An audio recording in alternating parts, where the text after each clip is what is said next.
Good morning Pakistan. मैं हूं आपकी होस्ट मरियम इमाम और आप देख रहे हैं मेरा मॉर्निंग शो जिसका नाम है नया रास्ता, सिर्फ RNN टीवी पर।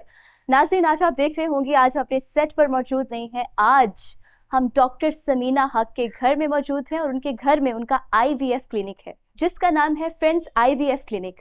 IVF के ऊपर हमने कई बार बात की है और डॉक्टर समीना हक को अपने प्रोग्राम में कई दफ़ा बुलाया है, लेकिन आज हम जानेंगे कि IVF का ट्रीटमेंट होता कैसे है। जब एक शादीशुदा कपल एक IVF क्लिनिक में आता है, उनका ट्रीटमेंट किस तरह से किया जाता है, क्या प्रोसीजर होता है, आज हम ये देखने वाले हैं और आपको भी आज दिखाने वाले हैं। आइए मिलते हैं। अस्सलाम वालेकुम, गुड मॉर्निंग, कैसी हैं आप? बिल्कुल ठीक मरियम, बहुत शुक्रिया इस अपॉर्चुनिटी का। माशाल्लाह, आपका घर, आपका क्लिनिक, सब कुछ बहुत अच्छा है। फाइनली आज हमने देख लिया ये। Thank you very much. मैं आपको इनवाइट करती हूँ, ऑफन आइए। यहाँ मील्स रेडी होते हैं, हर चीज़ बहुत वार्म है। बिल्कुल हमारे मोहब्बत की वार्मनेस है और हमारे सेटअप की भी वार्मनेस है। You people are always welcome here. Doctor Sameena, ये है कहाँ पे? ये बेटे नेस्ट पार्क कॉलोनी है, फेज़ 1 और 338D1 इसका नंबर है और ये बिल्कुल क्लोज है एवरकेयर हॉस्पिटल के।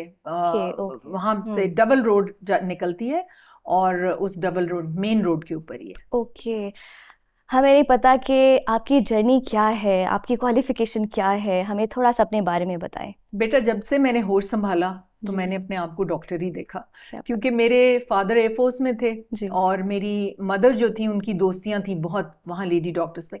हमारे घर अक्रॉस, हम PF बेस सरगोदा में रहते थे। मेरे फादर एयरफोर्स में थे और बहुत ब्रिलियंट ऑफिसर थे।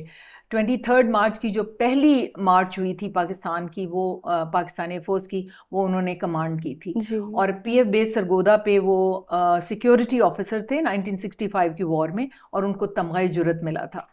तो उन दिनों हम PF बेस सरगोदा में होते थे। अक्रॉस द रोड एक हॉस्पिटल था PF का और वहाँ पे मेरी अम्मी की दोस्तें थीं। वो 11-12 बजे आके चाय पीती थी और मैं पर्दे के पीछे से उनको वो स्टेथोस्कोप डाले हुए और वो ब्राउन साड़ीज पहने हुए, दोज वर माय इंस्पिरेशन। और मैंने हमेशा अपने आप को वो उस साड़ी में लिपटे हुए, स्टेथोस्कोप हाथ में पकड़े हुए ही देखा। तो उसके बस वो दिमाग में यही था कि I am going to be a doctor. और फिर फातिमा जना मेडिकल कॉलेज लाहौर में मेरा एडमिशन हुआ और वहाँ पे मैंने MBBS किया। उसके बाद मैंने फेलोशिप की इन गायनी एंड ऑब्स्टेट्रिक्स।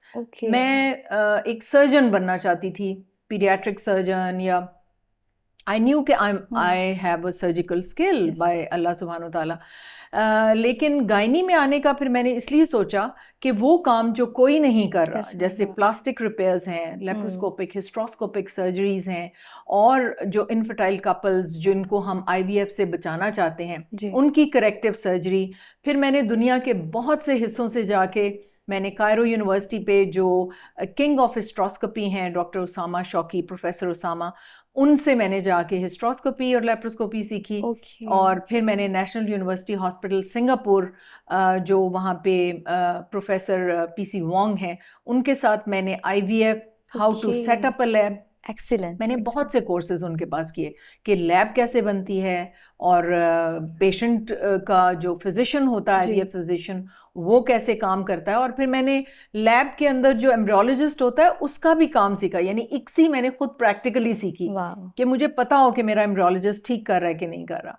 तो दिस इज़ माई जर्नी। और उसके बाद अब मैं बहुत से डॉक्टर्स को पूरे पाकिस्तान में लेप्रोस्कोपी और हिस्ट्रोस्कोपी के लेक्चर्स भी देती हूँ और उनको ये आर्ट जो है ये मैं सिखाती भी। क्या बात है, एक्सीलेंट मैम। IVF की हम बात कर रहे हैं, मुझे ये बताएं कि IVF का सक्सेस रेट कितना है, और अनफॉर्चुनेटली अगर पहला IVF साइकिल नहीं चल पाता, अनसक्सेसफुल हो जाता है, देन व्हाट? बेटे, ये कोई बड़ी बात नहीं है, क्योंकि डिसहार्ट नहीं होना इससे। डिसहार्ट सिर्फ इस बात से पेशेंट्स होते हैं क्योंकि उनके पास पैसे की कमी हो जाती है, इतना ज़्यादा पैसा लगता है एक साइकिल में। लेकिन इफ़ दे हैव मनी तो इसमें कोई डिसहार्ट होने की बात नहीं है, क्योंकि पूरी दुनिया में 30 से 35% के दरमियान सक्सेस रेट होता है। यंग पेशेंट है और मेल फैक्टर है, उसके यंग एग्स हैं, तो बहुत अच्छा सक्सेस रेट 50 to 60 तक चला जाता है। लेकिन अगर उसकी एज कम है, उसके एग्स पुराने हैं, तो फिर इट ऑल डिपेंड्स, जो आपका सक्सेस रेट है वो औरत की एज के ऊपर अनफॉर्चुनेटली बहुत डिपेंड करता है। क्योंकि जैसे मैंने पहले कई प्रोग्राम्स में बताया है कि एग्स अल्लाह सुब्हान तआला पैदाइश के वक्त बच्ची को डाल के भेजते हैं और वक्त के साथ वो पुराने होते जाते हैं। 22 ईयर्स पे परफेक्ट एग्स होते हैं, फिर 30 पे डिक्लाइन, 35 पे और डिक्लाइन, उनकी क्वालिटी, उनका नंबर, सभी कुछ इफेक्ट होता है। डॉक्टर समीना, ये IVF, ये एक ट्रीटमेंट कितना महंगा है और जो लोग अफोर्ड नहीं कर सकते उनके लिए क्या थोड़ी सी कमी पेशी हो सकती है? बेटे, अगर यंग पेशेंट्स हमारे पास आ जाएं तो फिर उनको टीके कम लगते हैं। जैसे कि अगर 30-35 के ऊपर पेशेंट्स आती हैं तो उनको 40-45 हज़ार के टीके डेली लग जाते हैं। अब आप खुद देखें कि 15 डेज हम अगर उनको ये लगा रहे हैं तो तकरीबन 6-7 लाख तो वो एक सिंगल टीका जो है उस, क्योंकि वो ज़रूरी होते हैं बहुत से फॉलिकल्स बनाने के लिए। कई बार हमें ज़्यादा एज की औरतों में एम्प्टी फॉलिकल्स होते हैं, उसमें एग्स नहीं होते, तो इसलिए हमें कम एग्स, यील्ड हमें कम मिलती है, क्रॉप कम होती है। उनको फिर हम हाईएस्ट डोज पे लेके जाते हैं ताकि हमें ज़्यादा से ज़्यादा एग्स मिल सकें। यंग बच्चियों को हम लोएस्ट डोज पे रखते हैं, हाईएस्ट होती है 450, लोएस्ट होती है 50। तो इस तरह हमें बहुत फर्क पड़ जाता है कीमत में।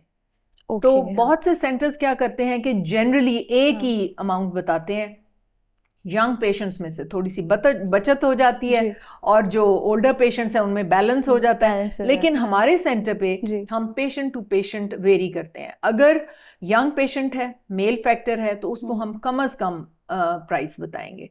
लेकिन अगर एक पेशेंट है जो नियर टू 40 आ रही है, उस पे हमें हाईएस्ट डोज ऑफ इंजेक्शन लगाना है और हम कॉम्प्रोमाइज नहीं करते क्वालिटी ऑफ इंजेक्शन पे। हम जो सबसे बेहतरीन कंपनी जो पाकिस्तान में दे रही है, हम उसके वो ऑलमोस्ट डबल द प्राइस है जो और टीके होते हैं। तो हम कॉम्प्रोमाइज नहीं करते बिल्कुल उसके ऊपर। और हाईएस्ट डोज से शुरू करने में फिर पैसे भी लगते हैं। हम ये सब बातें उनसे डिस्कस कर लेते हैं पहले और एक लीगल पेपर पे साइन करवाते हैं विटनेस के साथ, so that is protection for us, कि हमारे पास वो लीगल पेपर मौजूद होता है। परफेक्ट। नाज़रीन, IVF के ऊपर तो हम डेली बात करते हैं, लेकिन IVF के अंदर तरीका क्या होता है, क्या प्रोसीजर होता है, आज हम ये देखने वाले हैं। आखिर ये मिस्ट्री क्या है, हम देखने वाले हैं। चले आपकी लैब में। बिल्कुल, यू मोस्ट वेलकम। वैसे वो एक रिस्ट्रिक्टेड एरिया होता है, लेकिन आजकल चंद दिनों में कोई केस होने वाला नहीं है। हम उसको दोबारा स्टेरलाइज कर लेंगे। थोड़ी सी किट आपको भी पहननी पड़ेगी, मास्क कैप, क्योंकि वो बहुत ज्यादा हाईली क्लीन एरिया है और उसमें बैक्टीरियाज, पार्टिकल्स कुछ नहीं होता। तो हम जरूर आपको विजिट कराते हैं, लेकिन थोड़ी सी किट शिट बदलनी पड़ेगी। Sure, why not. Doctor Sameena, आइए चलते हैं। चलिए, आपको हम अपनी लैब दिखाते हैं जहाँ पे कि हम एग्स निकालते हैं और फिर हम कैसे स्पर्म्स को एंटर करते हैं, तो वो सारा सिलसिला आपको नजर आएगा। ये हमारा वेटिंग एरिया है और यहाँ पे आइए। Thank you so much. Doctor साहिबा, लैब किधर है? ये हमारी कोऑर्डिनेटर हैं हिरा, और ये हमारा पेशेंट्स का IVF का पेशेंट्स का वेटिंग रूम है। नीचे बेसमेंट में भी उनके हस्बैंड्स और उनके जो रिलेटिव साथ आते हैं, उनके खाने पीने का इंतजाम हो जाता है, वो होमली फील करें। और यहाँ पे जस्ट पेशेंट्स को हम वेट कराते हैं। और ये हमारा बहुत रिस्ट्रिक्टेड एरिया है, जैसे इसके ऊपर लिखा हुआ है कि नो एंट्री विदाउट परमिशन।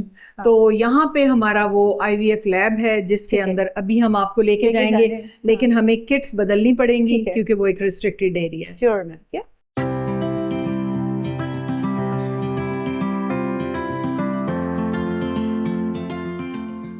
आइए मरियम, आज हम आपको एक नई दुनिया दिखाते हैं जिसमें माँ के पेट का माहौल जो है वो हमने क्रिएट किया हुआ है। इसको हम IVF लैब कहते हैं और ये बहुत रिस्ट्रिक्टेड एरिया है। ये तो रिकवरी एरिया है जहाँ पेशेंट्स को हम एग्स निकालने के बाद या एम्ब्रो ट्रांसफ़र करने के बाद फिर हम शिफ्ट करते हैं। लेकिन यहाँ से आगे ये आपने देखा है कि ये एक शावर का कर्टन बन जाता है जैसे ही ये दरवाज़ा खुलता है। तो इस कर्टन के अंदर से हम अंदर जाएंगे और वहां पे फिर हम अपने जूते तब्दील करेंगे जो कि लैब के जूते हैं। ठीक है, आइए मैं आपको बताती हूँ। तो अब हम एंटर करेंगे। पहले ये थिएटर है, ठीक है, और थिएटर के आगे फिर बहुत सेंसिटिव एरिया है लैब का। ठीक है, अच्छा, ये थिएटर जो है इसके अंदर हम एग्स निकालते हैं पेशेंट के। ओके, ठीक है। और फिर वो जो छोटी सी विंडो है उधर से हम एम्ब्रियोलॉजिस्ट को पकड़ाते हैं अंदर लैब के। ओके। अब आपने ये अभी हम जब थिएटर में जाएंगे तो फिर मैं आपको हर चीज बताऊंगी कि ये क्या है। अब ये जो एरिया है ये भी रिस्ट्रिक्टेड एरिया है। ये वॉश बेसन है, हम हाथ वगैरह जो भी यहाँ पे वॉश करते हैं। तो ये जो साबुन है ये खुशबू के बगैर है। एग्स को, एम्ब्रियोज को खुशबू पसंद नहीं है। हमारे जितने वर्कर्स हैं उनको अलाउड नहीं है खुशबू वाले शैम्पू, परफ्यूम्स, खुशबू वाले शैम्पूज या और भी कॉस्मेटिक्स या कोई लोशंस वगैरह, इट्स नॉट। और जो मैंने अभी ज्वेलरी पहनी हुई है ये नहीं, ज्वेलरी तो हम उतार के जाते हैं सारा कुछ, लेकिन क्योंकि अभी हम प्रोसीजर नहीं कर रहे तो आप पहने रखें ज्वेलरी पहनिए। परफेक्ट। तो अब हम जो मेन एरिया है वो बिल्कुल एंड पे है जहाँ पे के प्रोसीजर एक्चुअली होता है। चलिए मैं आपको अंदर लेके चलती हूँ। अब हम थिएटर में, जो स्पेशलाइज्ड थिएटर है, अब हम उसके अंदर जा रहे हैं। डॉक्टर सबीना, ये बाकी चीजें क्या है? हाँ बेटे, ये लैमिनर फ्लो इसको कहते हैं। ये एक तो हमने ये एयर चेंज की हुई है। उसके बाद जब हम मेल के स्पर्म्स, ये एंड्रोलॉजी एरिया है, जब हम मेल के स्पर्म्स यहाँ पे देख रहे होते हैं हमें तब भी क्लीन एरिया चाहिए होता है। ठीक है। तो ये जो लैमिनर फ्लो है ये अपने अंदर इसको सर्कुलेट करता है। इसमें भी बड़े बड़े फिल्टर्स लगे हुए हैं और ये क्लीन एयर डालता है ताकि हमारे स्पर्म्स भी इन्फेक्ट ना हो। ठीक है। इसके बाद ये एयर प्योरीफायर एक और है, ये अगेन इसके अंदर फिल्टर्स हैं और ये बार बार एयर को बार बार अपने अंदर से गुजारता है ताकि मजीद क्लीन हो सके। ये वाले जो डीवर्स हैं ये बड़े बड़े वो हैं, स्टोरेज के कैनेस्टर्स हैं और ये कैनेस्टर्स में हमने लोगों के एग्स, स्पर्म्स और एम्ब्रियोज फ्रीज किए हुए हैं। तो जब हमें चाहिए होते हैं हम इनमें से निकालते हैं। मैं आपको दिखाती हूँ इसके अंदर कैसे ये देखिए, ये इसके अंदर लिक्विड नाइट्रोजन होती है और उसके अंदर ये सारे एग्स और स्पर्म्स और एम्ब्रियोज जो हैं वो फ्रोजन है। ये -60 डिग्रीज पे फ्रीज हुए। और ये फ्रोजन है, ये बिल्कुल फ्रोजन है। और ये उस तरह के फ्रोजन नहीं है जैसे हमारे फ्रिज में होते हैं, ये एक्सट्रीम फ्रोजन है। जैसे हमारे पास एम्ब्रियोज एक्स्ट्रा बन जाते हैं जब, तो हम 2 तो प्लेस कर देते हैं पेशेंट के यूट्रस में, बाकी हम फ्रीज कर लेते हैं ताकि आइंदा अगर इस महीने प्रेगनेंसी ना हो तो हमें उस सारे प्रोसेस से ना गुजरना पड़े। हम फिर वो थॉ करके उनको जैसे आम अल्फाज में आप डी फ्रीज कहते हैं, लेकिन उसकी एक स्पेशल किट होती है और हर चीज होती है। तो फिर हम जैसे किसी के अगर 16 एम्ब्रियोज बन गए हैं, 2 हमने रख दिए, बेस्ट ऑफ देम कोई 12-14 हम फ्रीज कर लेंगे और उनमें से फिर हम एवरी 2 to 3 मंथ्स हम उसके रखते जाएंगे जब तक कि प्रेगनेंसी अचीव नहीं हो जाती। ठीक है। परफेक्ट। तो अब हम इधर चलते हैं। ये क्या है बेटे? ये एयर शावर कैबिनेट है जिसके अंदर से गुजर के हम उस मोस्ट सेंसिटिव एरिया में जाएंगे। क्योंकि ये इसके चारों तरफ फिल्टर्स हैं और ये क्लीन एयर हमारे ऊपर बहुत फोर्स के साथ शावर करेगी और फिर हमें इंडिकेशन देगी, ये बोलेगी, ये अंदर बोलती है, हमें कहती है your this procedure is completed, now you can go out from the back door. ठीक है। तो हम इसमें चलते हैं। आइए आइए।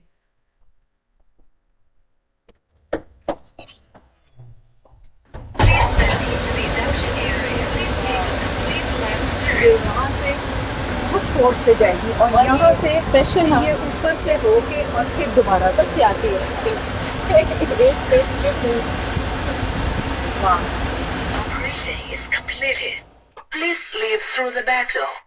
अच्छा, अब इसको हम सेफ्टी के लिए इसको अपनी तरफ खींचेंगे, फिर ये खुलेगा, वरना नहीं खुलेगा। ठीक है। अब हम मोस्ट क्लीन एरिया में आ गए हैं और ये है लैब। वाह।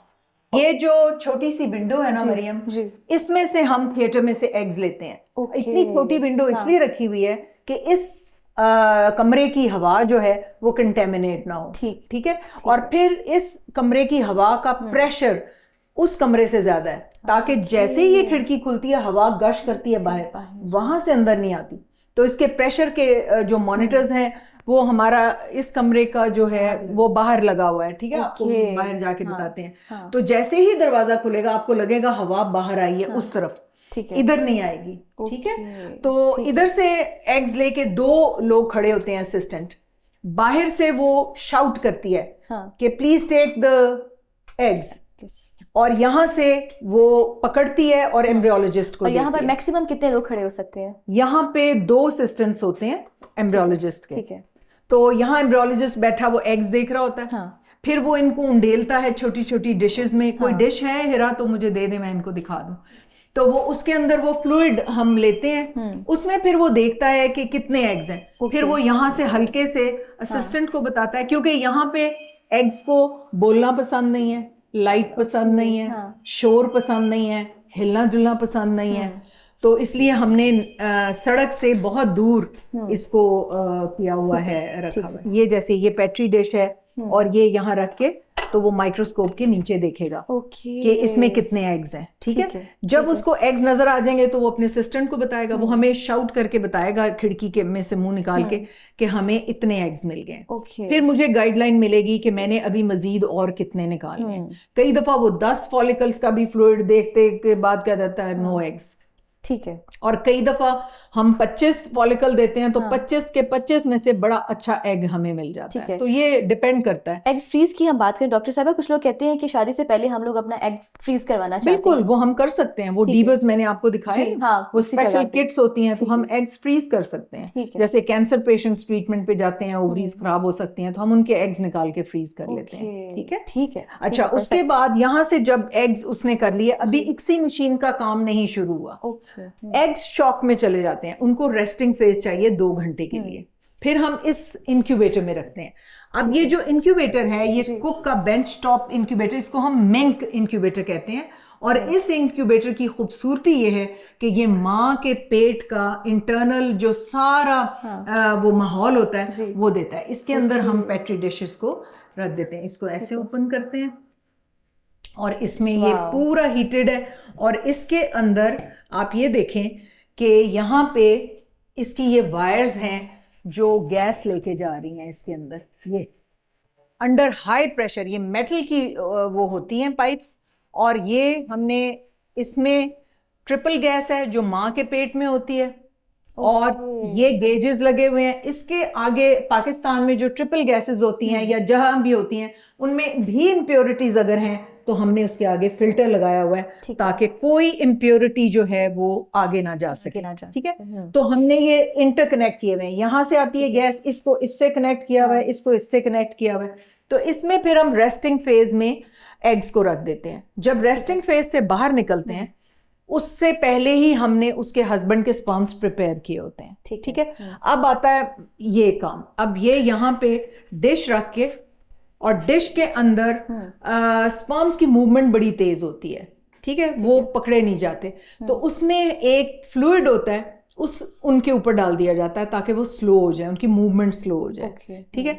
फिर हम नीडल के अंदर उसको फिल करते हैं और एग के अंदर इंजेक्ट करते हैं, और यहाँ पे जब वो सारे इंसेमिनेट हो जाते हैं, फिर वो डिश उठा के हम दोबारा इसमें 5 दिन के लिए रख देते हैं। 5 दिन के लिए। ओके। और मैं भी उस फेज में हूँ नई चीजें खरीदने के लिए। अब जो लेटेस्ट आए हैं, आपको ये खोल के इंक्यूबेटर और माइक्रोस्कोप में रखने की जरूरत नहीं है। वो ऑटोमेटिकली रीड करता है, खुद ही माइक्रोस्कोप लगाता है, उसका कंप्यूटर खुद ही रीड करता है और हमें ऊपर पिक्चर्स दे देता है कि अब इतने सेल बन गए, अब इस तरह की स्टेज आ गई, अब इनर सेल मैस बन गया, अब बेबी वाला हिस्सा बन गया, प्लेसेंटा वाला बन गया। तो हम, क्योंकि इनको खोलने के वक्त वो माहौल थोड़ी देर के लिए इंटरप्ट हो जाता है, तो इसलिए अगर तकरीबन 3 मिनट के लिए बिजली चली जाए तो हमारे एम्ब्रियोज खत्म हो जाते हैं। तो हमारे पास बैकअप इतना स्ट्रॉन्ग है कि पहले ये सारे की सारी मशीन्स एक स्ट्रॉन्ग यूपीएस से कनेक्टेड है। उसके बाद एयर हैंडलिंग यूनिट का अलग बिजली की सप्लाई है, वापडा है, फिर हमारे पास बहुत बड़ा जनरेटर है, और उसके अलावा हमारे पास ये सोलर लगा हुआ है ताकि कोई ऐसा मौका ना हो कि हमारे पास 1 मिनट के लिए भी बिजली ना आए। डॉक्टर समीना, इसमें रिस्क के कितने चांसेस होते हैं? रिस्क किस तरह का? जो स्टिमुलेशन में होता है कि वो बहुत सारे एग्स बन जाएं, ठीक है, तो बस इतना की रिस्क है, कोई खास रिस्क इन्वॉल्व नहीं। आपने सारी चीजें मुझे एक नई दुनिया दिखाई है, ये कितनी एक्सपेंसिव है? यस, ये अकेली मशीन 3 करोड़ की है। ओके, 3 करोड़ की। ये 50 लाख का एक है। एक है 50 लाख और यहाँ पर ये 3 है, 3 पड़े तीन हैं। पड़े हैं। ठीक है, तो ये लाखों की बात और करोड़ों की बात है। हाँ। हो, ये जो एयर शावर हाँ। कैबिनेट जिसके अंदर से हम आए हैं, ये तकरीबन 50 लाख की है। ओके। तो ये जो आपके लैमिनर फ्लो हैं, ये भी 40 lakhs 30 lakhs 15 lakhs जो लोकल मेड हैं वो जरा कम और ये कीमत सारा के। बाहर से आता है? ये सारा बाहर से आता है, ये सिर्फ मैंने यहाँ से बनवाया है। बाकी ये सारी मैंने नाइकॉन की जो बिल्कुल फर्स्ट हैंड मशीन्स हैं, मैंने कोई चीज़ यहाँ पे यूज्ड या रिफर्बिश नहीं ली है। ये सब की सब फर्स्ट हैंड डायरेक्ट जापान से मंगवाई है मैंने। ठीक है, और ये सारे जब 5 दिन गुजर जाते हैं तो फिर हम पेशेंट को कॉल करते हैं और उसका यूट्रस हमने पहले से प्रिपेयर किया होता है और वो फिर हम थिएटर में लिटा के हम एम्ब्रियोज ट्रांसफर कर देते हैं। परफेक्ट। और ये सारी लेटेस्ट एडवांसमेंट है। अच्छा बेटे, एक और बड़ी इंपॉर्टेंट चीज़ है जो कि शुरू में ही आपको बतानी चाहिए थी। ये कार्बन डाइऑक्साइड इंक्यूबेटर है और ये कार्बन डाइऑक्साइड इंक्यूबेटर का काम ये होता है कि हमने अगर अगले दिन एग्स निकालने हैं ना, तो हमने उस फ्लूइड को बॉडी के पीएच से मैच करना होता है। ठीक है, बॉडी के पीएच लेवल, पीएच। ठीक है, क्योंकि फ्लूइड का पीएच जो है वो 7 भी हो सकता है, 7.1, 7.4। तो ये कार्बन डाइऑक्साइड के सिलेंडर्स हैं और ये इसके साथ अटैच्ड हैं और हम इसके अंदर रखते हैं फ्लूइड्स ओवरनाइट। जैसे कि 6 पेशेंट्स का हमने एग्स निकालने हैं, तो हम 6 पेशेंट्स की डिशेस बना के इसमें रख देंगे और अगले दिन उनका पीएच मीटर हमारे पास होता है, जिससे हम चेक करते हैं कि वाकई उतना पीएच हो गया।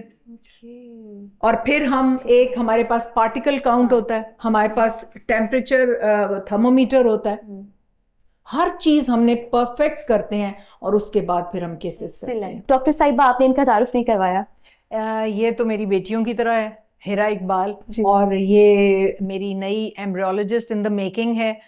लेकिन फ़िलहाल ये अभी हमारी कोऑर्डिनेटर हैं जो पेशेंट्स को सारा लुक आफ्टर करती हैं। She is total in charge of everything और बड़ी फास्ट लर्नर है। इसने पूरी लैब को बहुत परफेक्ट रखा हुआ है। Very nice. तो एम्ब्रियोलॉजी भी सीखेगी, अब इसके लिए मॉनिटर्स वगैरह लगा दिए हैं, वेरी तो नाइस। सीख रही हैं। अच्छा डॉक्टर साहिबा, मेरे लिए सब कुछ एक नई दुनिया थी, ये कह सकते हैं। लेटेस्ट टेक्नोलॉजी थी, आईवीएफ पे बातें हमने कितनी दफ़ा की हैं, पर ये चीज़ें हमने कभी नहीं देखी थी।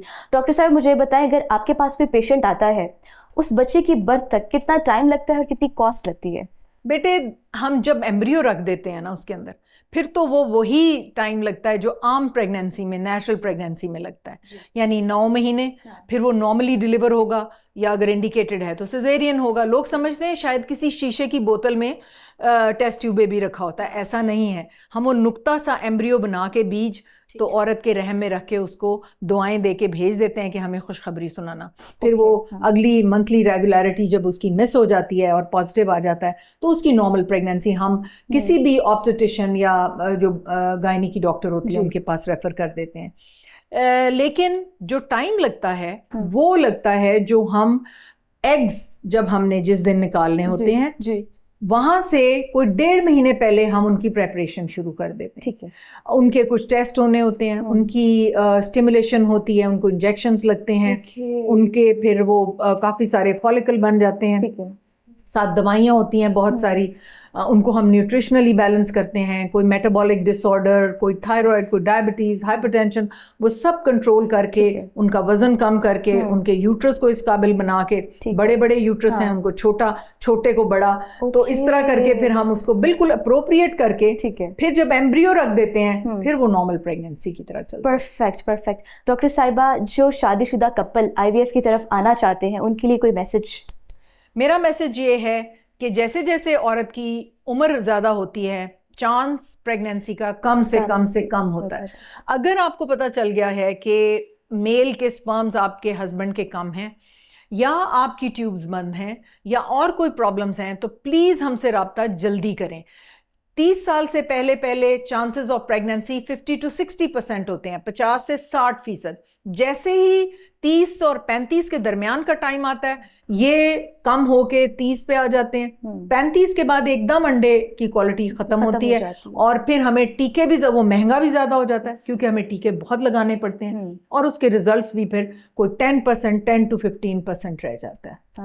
ओके, तो पैगाम यही है कि जल्दी फैसला करें, जल्दी फैसला करें। हाँ, thank you so much doctor Sameena, बहुत शुक्रिया आपका, आपने हमें अपना कीमती वक्त दिया, ये सारी चीज़ें हमें दिखाई हैं। एक IVF में एक तरीकाकार, एक इलाज किस तरह से किया जाता है और ये सारा प्रोसेस, सारा ट्रीटमेंट, सारा प्रोसीजर मेरे लिए एक अलग था। ये बस मुझे क्रेज़ था कि मैंने ये बनाना है, और जैसे खपती लोग नहीं होते सारा कुछ छोड़ के, तो कभी कहीं दुनिया के हिस्से में जा रही हूँ सीखने, कभी कहीं। एक हमारे मुल्क का अलमिया ये है कि हमारे लोग आखिरी गुर नहीं बताते, थोड़ा बहुत आपको सिखा देंगे लेकिन एग्जैक्ट ट्रेनिंग हमारे मुल्क में किसी सेंटर कोई नहीं देता। मैं देती हूँ, मेरे पास अगर कुछ सीखने के लिए आएगा तो मैं उसको एग्जैक्टली वो सिखाऊंगी जो मैं बाहर से पैसे खर्च करके सीख के आई। आपके अंडर अभी कितने लोग काम कर रहे हैं? मेरे अंडर पूरा स्टाफ है, ठीक है।